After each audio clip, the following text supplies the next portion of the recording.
नमस्कार दोस्तों, आप सभी का स्वागत है। आरआरबी एनटीपीसी की परीक्षा के लिए इतिहास हम पढ़ रहे हैं। 9 लेक्चर ऑलरेडी पढ़ा दिए गए हैं, 10वां लेक्चर है। 10वें लेक्चर में एक नए चैप्टर की हम शुरुआत करने वाले हैं, मौर्योत्तर काल। मौर्य साम्राज्य आपने पढ़ा अच्छे से 8वें और 9वें लेक्चर में। मौर्य साम्राज्य के बाद के जस्ट इतिहास को हम मौर्योत्तर काल में पढ़ेंगे। इसमें देखेंगे कुछ प्रमुख राजवंश हैं, उनके बारे में जानकारी लेना है, और इन्हीं के टाइम पर अर्थात मौर्यों के पतन के जस्ट बाद विदेशी आक्रमण भी हुए हैं, तो उनके बारे में भी पढ़ना है। तो ये सभी आता है मौर्योत्तर काल में। क्या आप जो हम पढ़ा रहे हैं आपको याद भी है कि नहीं, कि बस 9-10 लेक्चर आपने जो पढ़ लिए और उसके बाद भूल गए? याद है, समझ में आ रहा है ना, कुछ इसका लाभ उठ रहा है ना, आपको लाभ मिल रहा है ना? तो मैं कैसे जानूंगा कि आपको जो हमने पढ़ाया वो आपको समझ में आया है और आप एग्ज़ाम में अच्छा स्कोर कर पाएंगे? तो इसलिए हमने एक व्यवस्था की है, हमने अपनी एक ऐप लॉन्च की है। इस ऐप के माध्यम से हम ऑल इंडिया जो टेस्ट करवाएंगे, बिल्कुल मुफ्त टेस्ट होगा ये। इसमें आप ज्वाइन कीजिए, पार्टिसिपेट कीजिए, उसके बाद अपने आप को परखिए कि आपकी जो रैंक है कितनी आ रही है रैंक, ठीक है। तो सबसे पहले बेसिक लेवल से हम चलते हैं। जैसे हमने आपको पहला चैप्टर जो हड़प्पा सभ्यता पढ़ाया था, हड़प्पा सभ्यता से पहले की कुछ जानकारी आपको दी थी हमने, जो प्रागैतिहासिक काल में आता है, पूरा पाषाण, नवपाषाण, मध्य पाषाण और ताम्र पाषाण के बारे में। तो उनसे रिलेटेड मैंने एक टेस्ट क्रिएट करवाया है। तो हड़प्पा सभ्यता और उससे पहले का जो इतिहास है उससे रिलेटेड एक टेस्ट हमने जो है आपके लिए प्रिपेयर करवाया है। आप उससे टेस्ट दीजिए, उस टेस्ट को दीजिए। तो उस टेस्ट में अपना स्कोर देखिए, क्या स्कोर आता है, अपनी परफॉर्मेंस देखिए, क्या कमियां हैं वो भी आपको वहाँ पे मालूम पड़ जाएंगी, ठीक है। वो टेस्ट हो जाएगा। उसके बाद जो है नेक्स्ट लेक्चर में जब पढ़ाऊँगा उसमें मैं आपकी रैंक बताऊँगा। जो टॉप 5 रैंक होल्डर होंगे, अर्थात जिनकी rank 1st, 2nd, 3rd, 4th, 5th होगी, उनकी रैंक मैं बताऊँगा कि हाँ ये स्टूडेंट हैं, इन स्टूडेंट को जो हमारे द्वारा पढ़ाया गया उससे लाभ मिला है, ठीक है। तो इसके माध्यम से आपकी जो तैयारी है उसमें 4 चांद लग जाएंगे। तो आपको करना कुछ नहीं है, हम प्ले स्टोर में जाइए, श्री एजुकेशन लिखकर सर्च कीजिए। ये हमारी ऐप है जो है 1-2 दिन पहले ही अभी लॉन्च हुई है। इसे आप डाउनलोड कीजिए। डाउनलोड करने के बाद अपने नंबर से रजिस्ट्रेशन कर लीजिए। उसके बाद ये वाला इंटरफेरेंस आपके सामने खुलेगा। तो यहाँ पे देखिए होम है और ये बैच वाला ऑप्शन आप क्लिक कीजिए। बैच वाला ऑप्शन क्लिक करेंगे, उसके बाद यहाँ पे प्लस वाला साइन ये क्लिक करेंगे, तो इसके बाद एंटर बैच कोड आपसे मांगेगा। तो ये वाला बैच अगर ज्वाइन करना है आपको, जो बिल्कुल मुफ्त है, तो इस बैच कोड में ये बैच कोड लिखना है आपको, हिस्ट्री फ्री टेस्ट, ठीक है। हिस्ट्री फ्री टेस्ट ये लिख कर सर्च करेंगे तो आप एक क्लासरूम में ज्वाइन हो जाएंगे हमारी, और उस क्लासरूम में मैं आपको ये टेस्ट प्रोवाइड करूँगा, और समय समय पर जो भी इंपॉर्टेंट चीज़ें होंगी वो भी आपको प्रोवाइड की जाएंगी, ठीक है। तो ये बैच कोड देख लीजिए, तो यहाँ पे करके ओके कर लीजिए। मैं 1-2 घंटे के अंदर आपको उसमें ज्वाइन करा दूँगा, ठीक है, क्योंकि हमारे एंड से परमिशन देनी पड़ेगी तब आप ज्वाइन होंगे। वहाँ पे आप टेस्ट अटैम्प्ट कीजिए, और ध्यान दीजिएगा आज रात 9 बजे से, अर्थात 15 तारीख रात 9 बजे से ये टेस्ट स्टार्ट हो जाएगा, और 16 तारीख रात 11:59 तक ये टेस्ट खुला रहेगा। तो लगभग 24 घंटे से ज़्यादा का समय होगा आपके पास। अटेम्प्ट कीजिए। इसमें कुल 25 क्वेश्चन होंगे, ठीक है, अच्छे 25 क्वेश्चन होंगे, जिसके लिए आपको केवल 15 मिनट का समय दिया जाएगा। इस 15 मिनट में आप अटेम्प्ट कीजिए। उसके बाद 16 तारीख 11:59 के बाद आप रिज़ल्ट देख पाएंगे, रैंक अपनी देख पाएंगे कि आपकी कितनी रैंक आई, ठीक है। तो ज़रूर अटैम्प्ट कीजिएगा। तो चलिए आगे बढ़ते हैं, पढ़ते हैं मौर्योत्तर काल। देखिए मौर्य साम्राज्य जब आप पढ़ रहे थे तो सम्राट अशोक का नाम आया था। सम्राट अशोक के टाइम पर जो मौर्यों का जो पूरा क्षेत्राधिकार था, लगभग पूरे अखंड भारत पर अधिकार उनका हो गया था।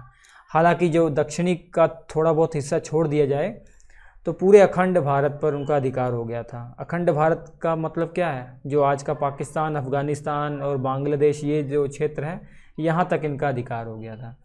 लेकिन जो ही सम्राट अशोक की मृत्यु होती है, उसके बाद के जो उनके उत्तराधिकारी थे वो इतने ज़्यादा सक्षम नहीं थे कि वो पूरा साम्राज्य संभाल सकें। तो धीरे धीरे जो है साम्राज्य इनका पतन होना शुरू हो गया, और लास्ट में आते आते मौर्य साम्राज्य के आखिरी राजा बनते हैं बृहदरथ। उनको मार दिया जाता है पुष्यमित्र के द्वारा। जो शुंग वंश के संस्थापक थे ना, पुष्यमित्र के द्वारा मार दिया जाता है। तो बेसिकली ये कहा जाए, मौर्य साम्राज्य का जब पतन होता है तो पूरे भारत में छोटे छोटे जो साम्राज्य हैं वो उभर कर आते हैं, उन्हीं के बारे में आपको पढ़ना है।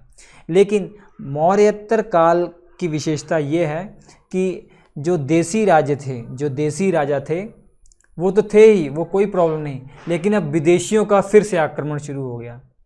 आपने पढ़ा मौर्य साम्राज्य से जस्ट पहले 2 बार विदेशी आक्रमण हुए थे। ईरानियों का आक्रमण हुआ था और यूनानियों का आक्रमण हुआ था। यूनानियों का आक्रमण सबसे महत्वपूर्ण था क्योंकि सिकंदर ने आक्रमण किया था। लेकिन जब मौर्य साम्राज्य आया तो मौर्य साम्राज्य में ऐसे ऐसे राजा आए, ऐसे ऐसे दिग्गज राजा आए कि उन्होंने अपना पूरा जो क्षेत्र है इस तरीके से बांध कर रखा कि बाहरी किसी की हिम्मत ही नहीं पड़ी आक्रमण करने की। लेकिन जैसा कि आप जानते हैं कि जिस देश का राजा या जिस देश का जो प्रशासन कमज़ोर हो जाएगा तो बाहरी आक्रमण तो होना स्वाभाविक है। वही हुआ मौर्योत्तर काल में। मौर्य साम्राज्य का पतन हो गया और भारत के अंदर कोई एकता थी नहीं राजाओं में। इस कारण से विदेशियों ने उसका लाभ उठाया और धीरे धीरे विदेशी आक्रमण होना शुरू हो गए।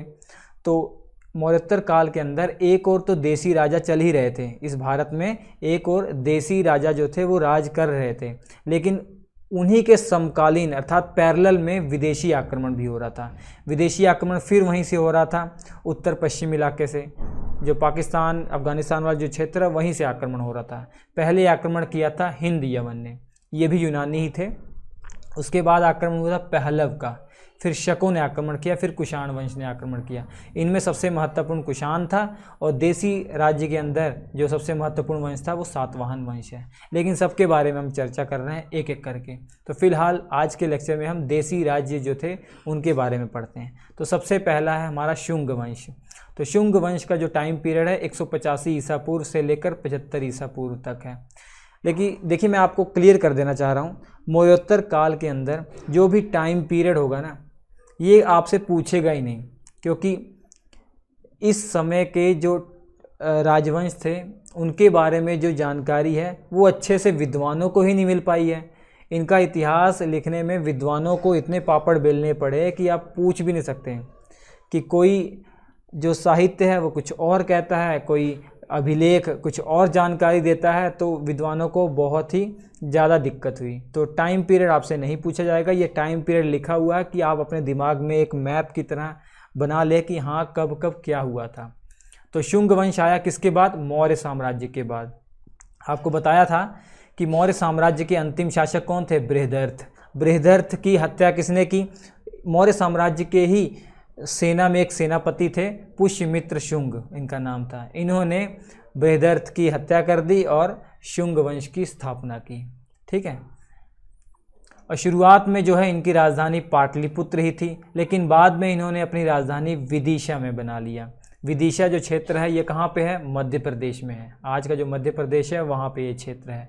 मैप में आप देखिए ये शुंग वंश है। ठीक है। शुंग वंश का जो साम्राज्य इतना तक फैला हुआ था, जबकि मौर्य साम्राज्य देखिए कितना फैला हुआ था। तो आप देख रहे हैं कि समय की परिस्थितियों के हिसाब से क्या हाल हो गया। अब पुष्यमित्र जो कि संस्थापक थे शुंग वंश के, तो पुष्य मित्र के बारे में एक महत्वपूर्ण जानकारी है कि इन्होंने 2 अश्वमेध यज्ञ करवाए थे। कितने यज्ञ करवाए थे? 2 अश्वमेध यज्ञ करवाए थे। अब जो ये अश्वमेध यज्ञ करवाए थे इसकी जानकारी इतिहासकारों को कहाँ से मिली है, अर्थात हमें कहाँ से मिली है? तो अयोध्या के एक शासक थे, धनदेव उनका नाम था। क्या नाम था? धनदेव। इन्होंने एक अभिलेख खुदवाया था अयोध्या में, तो अयोध्या अभिलेख से हमें ये जानकारी मिली है। हालांकि जो ये अभिलेख है ये डैमेज अवस्था में पाया गया है। ठीक है। लेकिन फिर भी यहाँ से जानकारी हमें मिल गई है कि पुष्यमित्र ने 2 अश्वमेध यज्ञ करवाए थे। और ये जानकारी हमको यहाँ से एक और मिली है कि जो ये 2 अश्वमेध यज्ञ जो करवाए थे ना, ये किसके द्वारा करवाए गए थे, अर्थात पुरोहित कौन था, पंडित कौन था? तो ये भी आपको याद होना चाहिए, पतंजलि। नाम क्या है? पतंजलि। पतंजलि उसके अश्वमेध यज्ञ के पुरोहित थे। जैसे कथा हम सुनते हैं, पूजा पाठ सुनते हैं, तो एक पंडित जी होते हैं, तो उसी हिसाब से यहाँ था। ठीक है। पतंजलि के बारे में अब नाम आ ही गया है तो पतंजलि के बारे में एक महत्वपूर्ण जानकारी आपको जाननी चाहिए कि पतंजलि के द्वारा एक रचना हुई है, अर्थात एक पुस्तक लिखी गई है, महाभाष्य। नोट कर लीजिएगा, अगर पूछा जाए महाभाष्य किसकी रचना है तो पतंजलि की रचना है। ठीक है, नोट कर लीजिएगा। ये मैप आप देख लीजिए, ये तस्वीर देख लीजिए पुष्यमित्र की, और ये रचना देख लीजिए। ठीक है, अब उस टाइम में जो पुस्तकें लिखा करते थे इस टाइप की हुआ करती थी। ठीक है, अगर जिनको इमेजिन करने में थोड़ा मुश्किल हो रहा हो उनको लिए मैं बता दे रहा हूँ। तो लगभग 185 ईसा पूर्व की बात हो रही है अभी तक, ईसा पूर्व 185 ईसा पूर्व से 75 ईसा पूर्व। अब शुंग वंश का ही टाइम चल रहा था कि जो विदेशी आक्रमण, जो बाद में हम पढ़ने वाले हैं ना, जो पहला आक्रमण किसके द्वारा हुआ था, हिंद यवन, तो इस क्षेत्र में विदेशी आक्रमण इन्हीं के टाइम पर होगा, शुंग वंश के ही टाइम पर होगा। अर्थात जब भारत में शुंग वंश चल रहा था तो उसी टाइम उत्तर पश्चिमी भाग में हिंद यवन का आक्रमण होगा। ठीक है, वो भी आगे पढ़ेंगे सीरियल वाइज। अब इसके बाद जो आते हैं पुष्यमित्र के बारे में जो महत्वपूर्ण जानकारी है वो ये है कि पुष्यमित्र को जो है ये माना गया है कि ये बौद्ध धर्म का एकदम बहुत ही बड़ा विरोधी था। हाँ, एक चीज़ मैं और बता देता हूँ कि जो देसी राजा थे ना, जो देसी राज्य हम पढ़ने वाले हैं, शुंग वंश, कर्ण वंश और सातवाहन वंश, ये तीनों ही ब्राह्मण थे। ठीक है, ये तीनों ही जो वंश है ब्राह्मणों के वंश थे। ये भी प्रश्न पूछा गया इसलिए मैं बता रहा हूँ। तो दिव्यवादन एक बौद्ध ग्रंथ है, इससे हमें ये जानकारी मिली है कि जो पुष्यमित्र था ये बौद्ध धर्म का बहुत ही बड़ा विरोधी था। क्यों विरोधी था, कैसे हम कह सकते हैं, क्योंकि ऐसा कहा गया है कि जो पुष्यमित्र शुंग है इसने बहुत सारे जो बौद्ध अनुयायी थे, जो बौद्ध भिक्षु थे, उनकी हत्या करवाई थी। और इसके अलावा उस समय इसके शासनकाल में जितने भी महत्वपूर्ण बौद्ध विहार थे उनको भी इसने नष्ट करवाया था, ऐसा कहा गया है। भले ही ये बौद्ध धर्म का विरोधी हो, लेकिन इसने एक बहुत महत्वपूर्ण काम करवाया था। क्या? इसने भरहुत स्तूप बनवाया था, जो कि मध्य प्रदेश में है। ये देखिए, ये जो तस्वीर है भरहुत स्तूप। भरहुत स्तूप का निर्माण किसके द्वारा हुआ था? पुष्यमित्र शुंग के द्वारा हुआ था। इसके अलावा और एक और जानकारी, सांची स्तूप का नाम आपने सुना था, किसके द्वारा निर्माण करवाया गया था? ये सम्राट अशोक के द्वारा बनवाया गया था। लेकिन जो सांची स्तूप के किनारे किनारे जो बाउंड्री है, जो रेलिंग है, आप देख पा रहे हैं, ये जो रेलिंग है ये किसने बनवाई? ये पुष्यमित्र शुंग ने बनवाई है।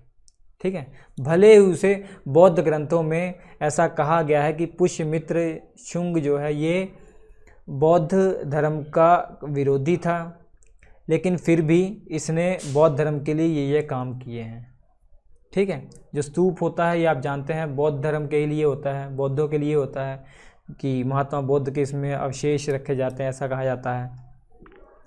अब इसके अलावा उत्तर पश्चिम जो इलाका है, पाकिस्तान अफ़गानिस्तान वाला जो क्षेत्र है, यहाँ पर यूनानियों ने आक्रमण कर दिया, अर्थात हिंद यवन ने आक्रमण कर दिया। अभी मैं आपको बताऊंगा इनका हिंद यवन नाम क्यों है, जब आप विदेशी आक्रमण पढ़ेंगे तो आपको समझ में आ जाएगा। ठीक है, यूनानी थे ये, इन्हें हिंद यवन कहा गया है, तो इन्होंने आक्रमण कर दिया। और पुष्यमित्र ने यूनानियों को कुछ समय तक रोके रखा, संभाल के रखा कि उसको भारत पर उनको अधिकार नहीं लेने दिया।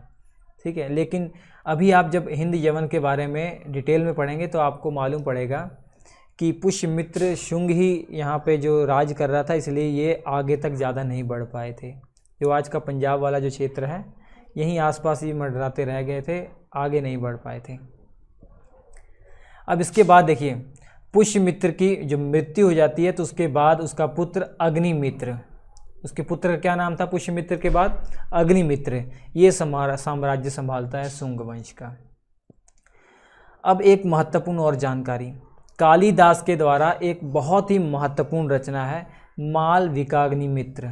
ठीक है, मालविकाग्निमित्रम, ये किसकी रचना है? कालिदास की रचना है। अब इसका महत्व ये है कि मालविकाग्निमित्रम, इसके बारे में अगर आप पढ़ेंगे, रिसर्च करेंगे तो इसके अंदर अग्निमित्र, यही अग्निमित्र जो कि पुष्यमित्र शुंग के बेटे हैं, अग्निमित्र और एक मालविका स्त्री थी, मालविका और अग्निमित्र की प्रेम कथाएं इसमें वर्णित की गई हैं।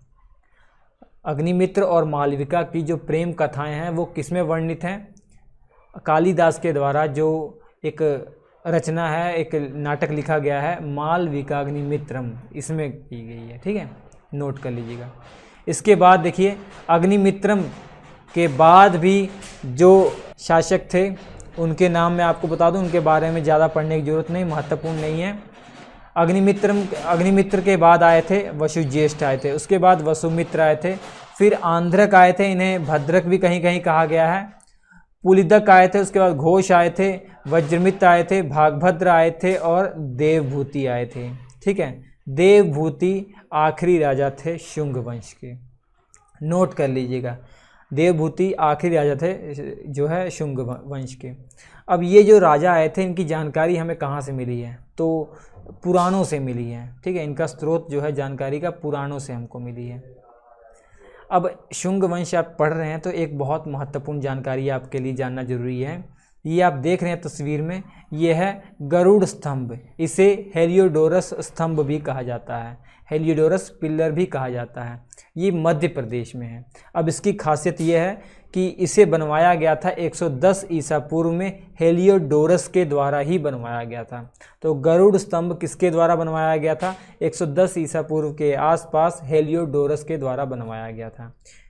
टाइम नहीं पूछेगा आपसे, कोई भी क्वेश्चन उठा लीजिए, टाइम नहीं पूछेगा यहाँ, बस ये याद रखिए हेलियोडोरस के द्वारा बनाया गया था। अब हेलियोडोरस का नाम यहाँ पर क्यों आया? हेलियोडोरस जो है एक राजदूत था, जो कि शुंग वंश का जो एक शासक था जिसका नाम था भागभद्र। तो भागभद्र के दरबार में हेलियोडोरस आया था, एक राजदूत। इस राजदूत को किसने भेजा था? तो हिंद यूनानी राजा एंटियालकिड्स ने भेजा था। ठीक है, ये नोट कर लीजिएगा। अब देखिए आखिरी राजा शुंग वंश के देवभूति हैं। जो देवभूति थे इस वंश के आखिरी राजा थे। अब इनको भी किसने मारा था? इनके ही मंत्री वासुदेव ने मार दिया था। नोट कर लीजिएगा, वसुदेव ने इनकी हत्या कर दी थी। और वसुदेव ने इनकी हत्या करने के बाद एक नए वंश की शुरुआत की, कण्व वंश। कौन सा वंश है? कण्व वंश।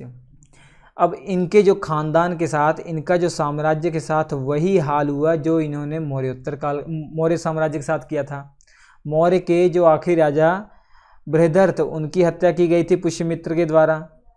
तो उसके बाद पुष्यमित्र के जो वंशज थे उनको भी उनके सेनापति ने मार दिया और एक नया वंश आया, कण्व वंश। नाम याद रखेंगे, किसने मारा? वसुदेव ने मारा। ठीक है, वसुदेव ने मारा। किसको मारा? देवभूति को मारा। ठीक है, नोट कर लीजिएगा। इसके बाद आता है कण्व वंश। वसुदेव और देवभूति में कन्फ्यूज़न हो जाता कई स्टूडेंट को। मैं आपको एक ट्रिक बता दे रहा हूँ। ठीक है, बहुत जगह आपको ये ट्रिक मिली होगी, ये स्टैंडर्ड ट्रिक है। देवभूति, देखिए देव पहले आ रहा है यहाँ पर, यहाँ वसुदेव में देव लास्ट में आ रहा है। तो जो लास्ट में आ रहा तो वो राजा लास्ट में बाद में आएगा। तो वसुदेव बाद में आए थे ना, देवभूति को मारने के बाद आए थे। तो ऐसे याद रख सकते हैं। ठीक है, कण्व वंश लगभग 75 ईसा पूर्व से लेकर 30 ईसा पूर्व तक चलता है। छोटा सा वंश है। इसका जो साम्राज्य था ये पाटलिपुत्र के आसपास का ही क्षेत्र था इसमें। ठीक है, ज़्यादा कुछ बड़ा ये साम्राज्य इनका नहीं था। शुंग वंश इनकी तुलना में बड़ा था, लेकिन कण्व वंश पाटलिपुत्र के क्षेत्र तक ही सीमित रह गया था। कण्व वंश के संस्थापक कौन है? वसुदेव। आपको मालूम पड़ गया कैसे आएंगे। अब इनकी राजधानी पाटलिपुत्र थी। इनकी राजधानी पाटलिपुत्र थी। नाम याद रखते जाइएगा, राजधानी क्या कैसे है। इससे पहले राजधानी क्या थी? जो शुंग वंश था, शुंग वंश में प्रारंभिक राजधानी तो पाटलिपुत्र थी, लेकिन बाद की जो राजधानी है वो विदिशा बन गई थी, है कि नहीं? इसी प्रकार कण्व वंश जो है पाटलिपुत्र तक ही सीमित रह गया था, पाटलिपुत्र के आसपास का ही क्षेत्र सीमित रह गया था, इसलिए इनकी जो राजधानी थी वो पाटलिपुत्र थी। और कण्व वंश की जो जानकारी है वो हमें कहाँ से मिलती है, अर्थात सबसे बड़ा स्रोत क्या है कण्व वंश के बारे में जानने के लिए? तो वो बाणभट्ट के द्वारा जो हर्षचरित रचना की गई है, अर्थात हर्षचरित्र जो लिखा गया है। हर्षचरित किसके लेखक कौन है? बाणभट्ट हैं। ठीक है, बाणभट्ट के द्वारा हर्षचरित का जो एक कह सकते हैं रचना की गई है, इसी से हमें कण्व वंश की अच्छी जानकारी मिलती है। ये एक महत्वपूर्ण स्रोत है। कण्व वंश भी शुंगों की तरह ही ब्राह्मण थे। ठीक है, जैसे शुंग वंश ब्राह्मण था ना, वैसे कण्व वंश भी ये ब्राह्मण थे। अब देखिए जो वसुदेव थे, पहले राजा, ये 9 वर्षों तक शासन चलाते हैं। ठीक है, इसके बाद 3 शासक और आए थे, भूमिमित्र आए, इनका शासन 14 वर्षों तक रहा। इसके बाद नारायण आए, 12 वर्षों तक इन्होंने शासन किया। उसके बाद आखिरी राजा थे वो सुशर्मा थे, 10 वर्षों तक इन्होंने राज किया। तो सुशर्मा कर्ण वंश के आखिरी राजा थे। अब सुशर्मा की जो मृत्यु हो जाती है तो कर्ण वंश समाप्त हो जाता है। ठीक है, समझ में आ गया? चलिए, तो कर्ण वंश समाप्त होते ही हम चलते हैं सातवाहन वंश। सातवाहन वंश दोस्तों एक ऐसा वंश है जिसके बारे में जो जानकारी के स्रोत है बहुत ही लिमिटेड है। जैसा कि मैंने ऑलरेडी बताया, मौर्योत्तर काल में जो भी राजा थे या जो भी वंशज थे ना, उनके बारे में जानकारी जो है बहुत मुश्किल से मिल पा रही है। लेकिन उनके अंदर भी अगर तुलना की जाए तो सातवाहन वंश एक ऐसा वंश था जिनके बारे में इतिहास लिखने में इतिहासकारों को बहुत ही मुश्किल पड़ी, क्योंकि इसके बारे में कुछ सटीक जानकारी नहीं मिल पाई है। जो टाइम पीरियड लिखा भी हुआ है ना, ये भी कई विद्वान कुछ और बताते हैं, कई विद्वान कुछ और बताते हैं। तो ये टाइम पीरियड भी आपको याद नहीं रखना। ये जो अच्छे विद्वान हैं उनके द्वारा जो कल्पना की गई है, जो अनुमान लगाया गया है, वो आपके सामने लिखा हुआ है। ठीक है, कई बड़े बड़े विद्वान कहते हैं कि जो सातवाहन वंश है वो 300 वर्षों तक चला था। अब देखिए, सातवाहन वंश में याद आपको रखना है कि सातवाहन वंश को पुराणों में आंध्र कहा जाता था, जबकि अभिलेखों में अगर देखेंगे इन्हें सातवाहन कहा गया है। तो सातवाहन और आंध्र दोनों एक ही हैं। तो आंध्र पुराणों में इनको कहा गया है और अभिलेखों में सातवाहन वंश के नाम पर ही जानकारी मिलती है। दोनों में ही ये जानकारी उभर कर आती है कि इनका जो शासनकाल था लगभग 300 वर्षों तक चला। अब इन्होंने कहाँ पर राज किया था? देखिए, ये वाला इलाका जो आप देख पा रहे हैं, ठीक है, मैप में आप देखिए इंडिया के, यहाँ पर इनका साम्राज्य फैला हुआ था। ठीक, मुख्यतः महाराष्ट्र, मध्य प्रदेश और ये जो आसपास के जो राज्य हैं, यहाँ तक इनका साम्राज्य फैला हुआ था। ठीक, अब इनकी राजधानी महत्वपूर्ण पूछी जाती है कि सातवाहन वंश की राजधानी क्या थी? प्रतिष्ठान थी। ठीक है, या पाटन कह सकते हैं। ये कहाँ पे है? महाराष्ट्र में ही ये क्षेत्र है। ये क्षेत्र कहाँ पे है? महाराष्ट्र में है। लेकिन प्रारंभिक राजधानी अमरावती थी। ये कभी कभार एग्जाम में पूछा गया है। इनकी सातवाहन की प्रारंभिक राजधानी क्या थी? अमरावती। लेकिन जो 99% अगर राजधानी के बारे में पूछा जाता है तो ये पूछा जाता है कि सातवाहन वंश की राजधानी क्या थी, तो प्रतिष्ठान या पाटन ही आपको नोट करना है, लिखना है। ठीक है, प्रारंभिक जब पूछा जाएगा तभी आप अमरावती बताएंगे। अब सातवाहन वंश के जो संस्थापक थे वो सीमुक थे। कौन? सीमुक। सातवाहन वंश की स्थापना किसके द्वारा हुई? सीमुक के द्वारा हुई।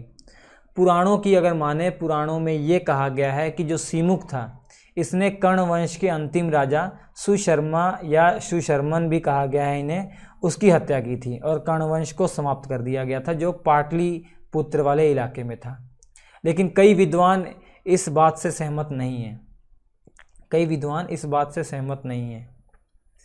ठीक है, उनका ये कहना था कि इनका शासनकाल यहाँ था तो ये वहाँ पर जो है अपना अधिकार करने के लिए नहीं गए थे या वहाँ पे इन्होंने इंटरेस्ट नहीं दिखाया। कई विद्वानों का ये मामला मानना है, लेकिन पुराणों में तो ये लिखा हुआ है। ठीक है, पुराणों के अनुसार सीमुक ने कर्ण वंश के अंतिम राजा सुशर्मा या सुशर्मन की हत्या कर दी थी और कर्ण वंश को समाप्त कर दिया था। इसके बाद सीमुक जो प्रथम राजा थे संस्थापक, इसके बाद इनका छोटा भाई कृष्ण वो गद्दी पर बैठता है। कौन बैठता है? कृष्ण, वो गद्दी पर बैठता है। इसने अपने शासन को नासिक, महाराष्ट्र में ही है, नासिक तक बढ़ाया था। और ये जानकारी हमें कैसे मिलती है? नासिक से शिलालेख पाए गए हैं या अभिलेख कह सकते हैं। तो नासिक अभिलेख से हमें ये जानकारी मिलती है। अब जब कृष्ण शासक बने और कृष्ण के बाद शातकर्णी आते हैं। शातकर्णी नाम क्या है? शातकर्णी प्रथम। ठीक है, तो सातवाहनों का जो अगला शासक बनता है वो सातकर्णी प्रथम बनता है। ये कृष्ण का पुत्र था। किसका पुत्र था? कृष्ण का पुत्र था। और सातवाहनों का प्रथम योग्य शासक जब पूछा जाएगा वो सातकर्णी प्रथम ही था। ठीक है, तो सबसे योग्य प्रथम, सबसे योग्य नहीं, प्रथम योग्य पूछा जाएगा तो वो सातकर्णी प्रथम था, नोट कर लीजिएगा। और सातकर्णी जो था, सातकर्णी प्रथम, इसने अंगीय वंश की राजकुमारी या अमीय वंश की राजकुमारी जिसका नाम था नैनिका, उससे विवाह किया था। और जो नैनिका थी, इसके द्वारा एक अभिलेख स्थापित किया गया है महाराष्ट्र के अंदर, जिसे नाना घाट अभिलेख भी कहा जाता है। ये देखिए, नाना घाट अभिलेख से ये लिखा हुआ पाया गया है। ठीक है, ये अभिलेख कहाँ पे है? ये महाराष्ट्र में है। ठीक है, महाराष्ट्र में जो पश्चिमी घाट वाला जो क्षेत्र है ना, वहाँ पे ये अभिलेख पाया गया है। इसके अंदर सातकर्णी की उपलब्धियों के बारे में बताया गया है। इसकी जो उपलब्धियां थी, इसकी जो खासियत थी, बहादुरी की चर्चा इसमें की गई है। तो पत्नी ने बनवाया था तो यही सब लिखवाएगी, और क्या लिखवाएगी। ठीक है, तो सातकर्णी ने भी 2 अश्वमेध यज्ञ करवाए थे और एक राजसूय यज्ञ करवाया था। यहाँ भी याद रखिए कि यहाँ भी 2 अश्वमेध यज्ञ करवाए थे, किसने? सातकर्णी ने, और एक राजसूय यज्ञ करवाया था। और सातकर्णी ने दक्षिण पथपति की उपाधि धारण की थी। महत्वपूर्ण जानकारी, इतनी बातें आप सातकर्णी के बारे में याद रखिए, जो प्रथम योग्य शासक था सातवाहनों का। अब इसके बाद सातवाहनों के कई और राजा आते हैं, उनके बारे में आपको बिल्कुल नहीं पढ़ना है। लेकिन 17वें नंबर पर जो राजा आते हैं उनका नाम है हाल, राजा हाल। इनका भी टाइम पीरियड जो बताया गया है 20 ईस्वी से 24 ईस्वी तक बताया गया है। राजा हाल बहुत ही विद्वान भी थे, बहुत ही शांत पूर्वक इनका साम्राज्य चला। तो इन्होंने एक पुस्तक लिखी है, एक पुस्तक की रचना की है जिसका नाम है गाथा सप्तशती। महत्वपूर्ण जानकारी है। सातवाहन के जो राजा हाल थे उनकी रचना का नाम बताइए, उनकी रचना क्या थी? गाथा सप्तशती। ठीक है, और ये प्राकृत भाषा में है। ठीक है, इसमें मेनली प्रेम गाथाओं का वर्णन किया गया, प्रेम कहानियाँ लिखी हुई है राजा हाल के द्वारा। मैंने बताया ना आपको, बड़े कवि थे और बड़े लेखक थे और बिंदास दिल के थे, बिंदास वैसे थे। ठीक है, स्वभाव के थे। तो प्रेम गाथाओं से रचित इनकी जो रचना है वो प्राकृत भाषा में है। उस रचना का नाम है गाथा सप्तशती। क्या नाम है? गाथा सप्तशती। याद रखिएगा, मैं इसका भी टेस्ट लूँगा। अभी तो आप हड़प्पा का टेस्ट देंगे, हड़प्पा के बाद वैदिक सभ्यता का टेस्ट देंगे, तो सील वाइज सभी टेस्ट में आपसे लूँगा। अब राजा हाल के राज दरबार में 2 नाम आपको याद रखने हैं, 2 विद्वान थे। एक थे गुणाढ़े। ठीक है, गुणाढ़े की जो रचना है वो वृहत कथा है। और एक थे सर्ववर्मन। तो सर्ववर्मन की जो रचना है वो कातंत्र है। वृहत कथा किसके द्वारा रचना की गई है? गुणाढ़े के द्वारा रचना की गई है। और कातंत्र के लेखक कौन है, या ये रचना किसकी है? सर्ववर्मन की रचना है। और ये दोनों ही राजा हाल के दरबार में रहते थे। और राजा हाल कौन थे? सातवाहन वंश के एक राजकुमार थे। अब इसके बाद इस वंश के सबसे महान शासक की अगर बात करेंगे तो गोमती पुत्र सातकर्णी। नाम सातकर्णी है लेकिन अपनी माता का नाम आगे लिखते थे, गोमती पुत्र सातकर्णी। तो यहाँ से कई राजा ऐसे थे जो अपने नाम के आगे अपनी माता का नाम लिखते थे। तो इससे कई विद्वानों ने ये अनुमान लगा दिया कि जो सातवाहन वंश था ये मात्र सत्तात्मक था, अर्थात माता की यहाँ पे बहुत ही मुख्य भूमिका थी। ठीक है, लेकिन कई विद्वान ऐसा कहते हैं कि अगर ये मात्र सत्तात्मक होता सातवाहन वंश, तो ये औरतों को क्यों नहीं राजकुमारी बनाते थे, अर्थात शासन चलाने के लिए औरतों को क्यों नहीं अधिकार देते थे।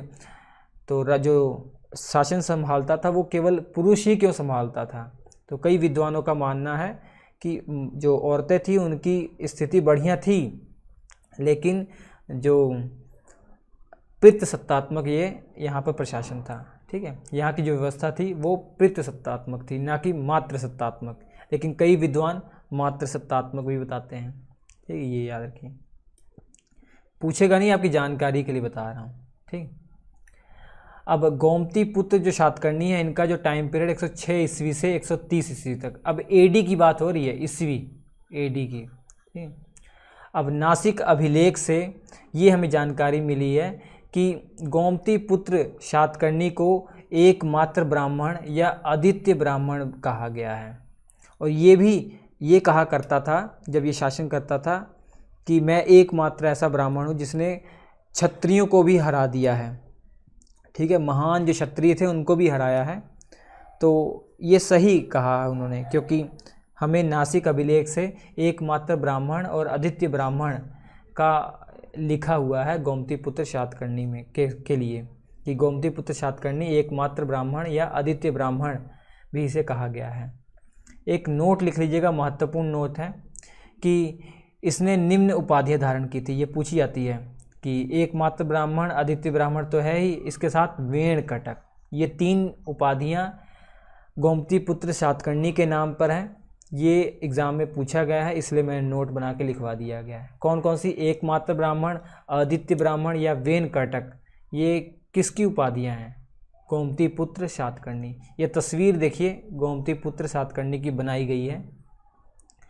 अब इसने जो है वेणकटक नगर बसाया था, ये नासिक ज़िले में स्थित है। नासिक ज़िले में एक नगर है वेणकटक, ये किसके द्वारा बसाया गया था, किसके द्वारा स्थापित किया गया था? गोमतीपुत्र शातकर्णी के द्वारा।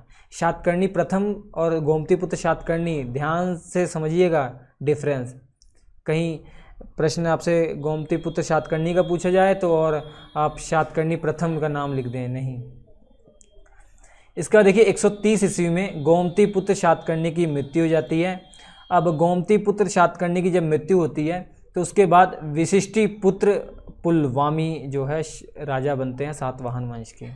तो पुलवामी इनका नाम है, तो इनकी माता का नाम विशिष्टि था, इसलिए ये भी अपनी माता का नाम आगे लिखते थे। इनका जो टाइम पीरियड था, शासन जो कर किया इन्होंने 130 ईस्वी से लेकर 154 ईस्वी तक किया।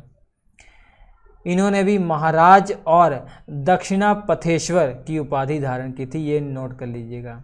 इसका उल्लेख अमरावती अभिलेख में मिलता है। अमरावती अभिलेख से हमें जानकारी मिलती है कि जो विशिष्टिपुत्र पुलमावी थे, इन्होंने दक्षिणापथेश्वर की उपाधि ग्रहण की थी या महाराज की उपाधि ग्रहण की थी। महाराज महत्वपूर्ण नहीं है, लेकिन दक्षिणापथेश्वर ये नोट कर लीजिएगा कि दक्षिणापथेश्वर की जो उपाधि है इन्होंने भी ग्रहण की थी विशिष्टिपुत्र पुलवामी में। ठीक है, इसके बाद इसके द्वारा चलाए गए जो सिक्के थे उस पर 2 पतवार वाले जो जहाज के चित्र छपे हुए हैं। ये देखिए सिक्का चलाया गया था, मुद्रा, इस पे एक जहाज है, इसमें 2 पतवार हैं, देखिए 2 पतवार। तो ये अगर पूछा जाएगा 2 पतवार वाली जो नौका है वो किसके द्वारा चलाई गई मुद्रा पर छपी हुई है, तो वो विशिष्टिपुत्र पुलमावी है। ठीक है, इसके अलावा एक और नाम आता है श्री शातकर्णी। इनका भी नाम जहाज़ों के लिए फेमस है, अर्थात जलपोत के लिए फेमस है। तो जलपोत के लिए सबसे ज़्यादा फेमस ये श्री शातकर्णी ही थे। ठीक है, ये बहुत ही बड़े प्रेमी थे जल यात्रा करने के, जल यात्रा और व्यापार करवाने के बहुत बड़े प्रेमी थे। इनके द्वारा जो सिक्के चलाए गए उन पर भी कई जहाज छपे हुए हैं। ठीक है, ये है इनके द्वारा जो चलाए गए सिक्के हैं वो आंध्र प्रदेश से भी मिले हैं, हमें महाराष्ट्र से मिले हैं, मध्य प्रदेश से मिले हैं और गुजरात से भी पाए गए हैं। तो श्री शातकर्णी और विशिष्टिपुत्र पुलमावी, ये 2 नाम याद रखिए कि जो मुद्राएं इनके द्वारा मिली हैं उन पे नौकाएं छपी हुई हैं। लेकिन श्री शातकर्णी ज़्यादातर पूछा जाता है क्योंकि ये जो है जल यात्रा के बहुत प्रेमी थे, जबकि जो विशिष्टिपुत्र पुलमावी हैं इनका ये खासियत है कि इनके द्वारा चलाए गए सिक्कों में जो जहाज की तस्वीर मिली है उसमें 2 पतवार हैं। ठीक, इसके बाद नोट कुछ लिख लीजिएगा जो कि आपके एग्ज़ाम में काम आएंगे, बहुत महत्वपूर्ण नोट हैं। जो सातवाहन शासक थे ना, उनके द्वारा जो चलाए गए अधिकांश सिक्के थे वो शीशे के बने थे। ठीक है, शीशे के, लेड के बने थे। पीबी केमिस्ट्री अगर साइंस साइड से होंगे आपको मालूम होगा, लेड शीशे के बने हुए थे। इसके अलावा भी इन्होंने जो सिक्के चलाए थे वो कई तांबे के भी थे, कांसे के भी थे। ठीक है, एक नोट और लिखना है आपको कि ब्राह्मणों को भूमि दान देने की जो परंपरा है वो सातवाहन शासकों ने ही शुरू की थी। और ब्राह्मणों को भूमि दान देने की जो व्यवस्था है वो धीरे धीरे आगे चलकर बढ़ती ही जाएगी। जब गुप्त साम्राज्य आएगा, गुप्त वंश में ये चरम पर पहुंच जाएगी, एकदम बहुत ही ज़्यादा दान किए जाएंगे ब्राह्मणों को भूमि। एक और नोट लिखना है कि सातवाहनों की जो राजकीय भाषा थी, जो उनकी कह सकते हैं ऑफिशियल लैंग्वेज थी वो प्राकृत थी, ठीक है, प्राकृत भाषा थी। और जो उनके अभिलेख मिले हैं ना वो ब्राह्मी लिपि में मिले हैं। भाषा तो प्राकृत है और लिपि उस समय ब्राह्मी थी। जैसे हमारी जो कह सकते हैं हम सेंट्रल गवर्नमेंट है उसकी राजकीय भाषा अगर मैं पूछूं अर्थात ऑफिशियल लैंग्वेज पूछूं तो हिंदी है, लेकिन लिपि कौन सी अपनाई गई है? देवनागरी लिपि अपनाई गई है। हिंदी ऑफिशियल लैंग्वेज तो है, ठीक है, राजकीय भाषा है, और उसे लिखा किस लिपि में आता है? देवनागरी लिपि में, ठीक है। लिपि और भाषा में अंतर आपको मालूम होना चाहिए। भाषा तो प्राकृत है लेकिन इसे लिखा किस लिपि में जा रहा था? ब्राह्मी लिपि में लिखा जा रहा था, ठीक। और हाँ, अभी मैंने आपको बताया इंडिया की ऑफिशियल लैंग्वेज हिंदी है। क्या आप मुझे बता सकते हैं कि इंडिया की जो नेशनल लैंग्वेज है वो क्या है? ये पढ़ाया भी होगा हमने आपको कि इंडिया की क्या कोई नेशनल लैंग्वेज है, अगर है तो क्या है, अगर नहीं है तो भी रीजन बताइए, ठीक है, कमेंट कीजिएगा ये, क्योंकि हमने पॉलिटी में आपको पढ़ाया था। इसके बाद देखिए कलिंग का एक और वंश आता चेदी वंश, या इसे महामेध वंश भी कहते हैं। इसमें एक महत्वपूर्ण राजा थे खारवेल, उन्हीं की वजह से हमको ये वंश पढ़ना पड़ रहा है, लेकिन इसके अलावा कोई प्रश्न नहीं पूछा जाता है, ठीक है। खारवेल के बारे में एक दो जानकारी आपको ले लीजिए, वही आपसे पूछा जाएगा। सम्राट अशोक का नाम आपको याद है? कलिंग पर बहुत ही खतरनाक उन्होंने विजय हासिल की थी, बहुत ही लोग मारे गए थे, याद होगा पढ़ाया था आपको। तो उसे देखकर सम्राट अशोक का हृदय परिवर्तित हो गया था, बौद्ध धर्म अपना लिया था उन्होंने और शांति के मार्ग पर चल गए थे, इतना तो पता ही है आपको। जो ही सम्राट अशोक मरते हैं उसके बाद जो आपका कलिंग था उसे फिर से स्वतंत्र कर दिया जाता है, जो आज का उड़ीसा वाला जो क्षेत्र है ना वहाँ पे है ये, ठीक है। तो किसके द्वारा? चेदी वंश के द्वारा। तो सम्राट अशोक की मृत्यु के बाद कलिंग का जो राज्य है वो फिर से स्वतंत्र हो गया। कलिंग के चेदी राजवंश का जो संस्थापक है वो महामेध वाहन नामक व्यक्ति को माना जाता है, इसलिए इस वंश को महामेध वाहन वंश भी कहा जाता है, ठीक है, याद रखिए। लेकिन इस वंश का जो सबसे शक्तिशाली जो राजा था वो राजा खारवेल था। राजा खारवेल से जुड़ी एक हाथी गुफा है, या हाथी गुम्फा भी आप कहते हैं, वही मेन पूछा जाता है आपसे। तो कलिंग का जो चेदी वंश है या महामेध वंश है, तो आप पढ़ किसके लिए ले रहे हैं? खारवेल के बारे में ही जानने के लिए पढ़ रहे हैं। तो खारवेल के द्वारा एक अभिलेख बनवाया गया था, उड़ीसा में है, उड़ीसा के भुवनेश्वर में है ये। इस अभिलेख जो बनवाया गया था ये गुफा के अंदर जो दीवार है ना उस पे ये लिखवाया गया था। तो इसे क्या कहा जाएगा? गुफा लेख कहा जाएगा। तो इस गुफा का नाम हाथी गुफा है। इसका जो शेप के कारण इसका नाम जो है हाथी गुफा पड़ा हुआ है। तो हाथी गुफा में एक अभिलेख पाया गया है जिसमें कोई तिथि नहीं लिखी हुई है, इसलिए चेदी वंश के बारे में भी डेट आपको नहीं बताई जाएगी। जब वैज्ञानिकों अर्थात विद्वानों को ही नहीं पता तो हमें कैसे पता होगा। बस ये जानिए कि सम्राट अशोक के बाद की ये घटना है। तो राजा खारवेल ने इस हाथी गुफा के अंदर एक अभिलेख लिखवाया था और इसके अंदर खारवेल के बचपन से लेकर शिक्षा तक और पूरा राज्याभिषेक तक और राजा होने के बाद 13 वर्ष तक जो शासनकाल की जो घटनाएं हैं वो पूरी क्रमबद्ध इसमें वर्णित हैं, ठीक है, याद रखिए। हाथी गुफा किसके द्वारा उत्कीर्ण करवाया गया था? नोट कर लीजिएगा, खारवेल के द्वारा। हाथी गुफा का नाम बहुत बार आया था, पहले भी आ चुका है, तो याद रख लीजिएगा खारवेल ने किया था। अब देखिए जो हाथी गुफा है यही राजा खारवेल के बारे में जानने का एकमात्र स्रोत है, इसके अलावा और जानकारी नहीं मिल पाती है। एक महत्वपूर्ण आप जानकारी आप और ले लीजिए, आपने नाम सुना होगा महापद्नंद का, ठीक है। मौर्य साम्राज्य से पहले मगध में जब राजवंश पढ़ा रहे थे तो उसमें महापद्नंद का नाम आया था ना। तो महापद्नंद ने क्या किया था कि कलिंग पर आक्रमण करके वहाँ पर एक जैन मूर्ति थी, जैन मूर्ति को वो ले आया था पाटलिपुत्र में अर्थात मगध राज्य में अपने ले आया था। तो वो जो मूर्ति ले गया था महापद्नंद, और अब जब राजा खारवेल आता है अब ये आक्रमण कर देता है वहाँ। ये आक्रमण पाटलिपुत्र पर कर देता है या मगध पर आक्रमण कर देता है, और वहाँ से वो जो मूर्ति थी जैन धर्म की, वो मूर्ति वापस ले आता है ये, ठीक है। ये जैन धर्म का अनुयायी था। हमने ये अनुमान लगाया, विद्वानों ने ये अनुमान लगाया, क्यों? क्योंकि इसने जैन धर्म के लिए इतना बड़ा काम किया है, मूर्ति यहाँ से वहाँ ले आया है, तो ऐसा अनुमान लगाया गया कि ये जैन धर्म का अनुयायी था। लेकिन ये अन्य धर्मों के भी प्रति जो है सहिष्णु था, उसका भी आदर करता था। ऐसा नहीं कि बस जैन धर्म का ही जो है फॉलो करता था, बाकी सबको ये गलत व्यवहार करता था, ऐसा नहीं है, ठीक है। तो ये कलिंग का चेदी वंश भी आपने पढ़ लिया।